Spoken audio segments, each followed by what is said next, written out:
Welcome to today's Explainer. We're jumping right into something absolutely beautiful today. We're going to deconstruct the emotional subtext and the deeply lyrical landscape of the song Summer by Bananda Das.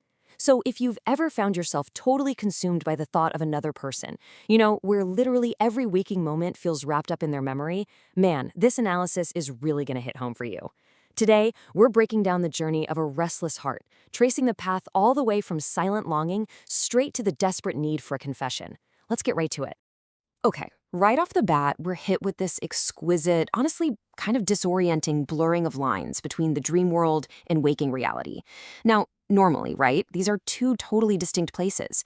But in Summer, the protagonist's mind is just so completely saturated with love that the boundary just totally dissolves. It's like the dream world is actively bleeding into the waking world, making real life feel entirely like a dream. And the opening line just nails this perfectly. Saw the dream in front of me, saw the night since morning. I mean, wow. It's such a powerful illustration of a lover who is so consumed by their own thoughts that time itself just completely loses its meaning. Day turns into night way prematurely. And those dreams that are usually reserved for sleep, they're suddenly manifesting right in front of them in broad daylight. It's this deeply immersive, almost trance-like state of affection. Theme: the fear of confession. But as you can probably guess, with all that overwhelming affection comes some incredibly heavy emotional weight, bringing us to our first major phase. All of that anxiety distills down into one terrifying, breathless question. How do I tell you? Just imagine standing on the very edge of a cliff, knowing you absolutely have to jump.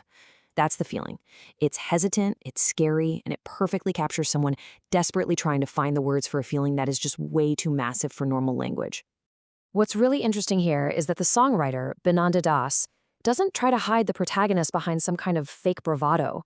The answer is simply, I tell you with fear. The raw vulnerability is put right out there. There's no grand cinematic romantic gesture. It's just a very human, very relatable admission of absolute terror. Theme: intoxication of thoughts. Being too afraid to confess in the real world, the protagonist retreats inward. And this obsession brings some highly specific symptoms. First, the sheer loneliness of keeping this secret forces them to start talking to stars, just looking for some kind of companionship. Then, the longing becomes a literal, tangible ache, the pain of love. And inevitably, this all leads to restless nights. You know the feeling, where sleep offers absolutely zero escape from a racing mind. It gets to the point where the lover is literally intoxicated by just the thought of their partner. Your intoxication is for me. Let me take you into my dreams.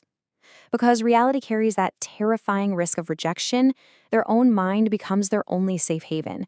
They basically want to pull the object of their affection entirely into their own dreamscape. Why? Because there, they have total control, and their love can exist without all those scary barriers of the real world. Theme: worship and love. Eventually, this deep obsession elevates into something entirely spiritual.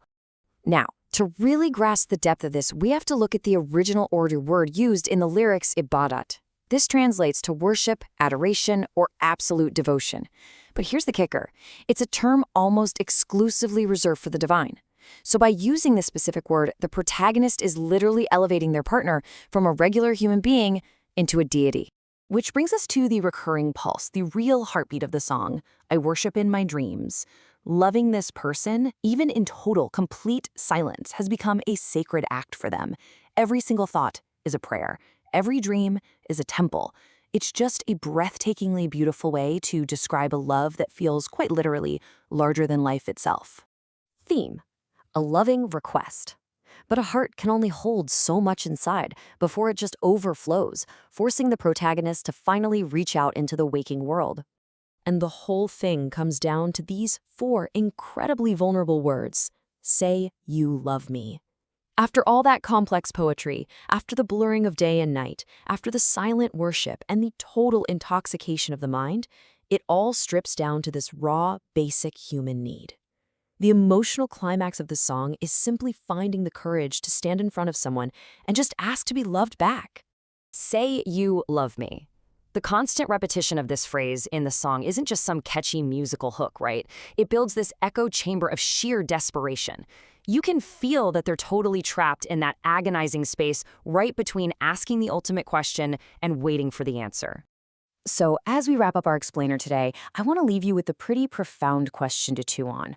Does true love actually live in the brave confession made out loud in the waking world, or does it exist in its purest form in that silent, sacred worship within our dreams?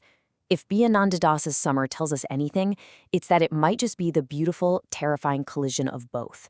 Thanks for hanging out with me for this explainer, and keep asking those big questions.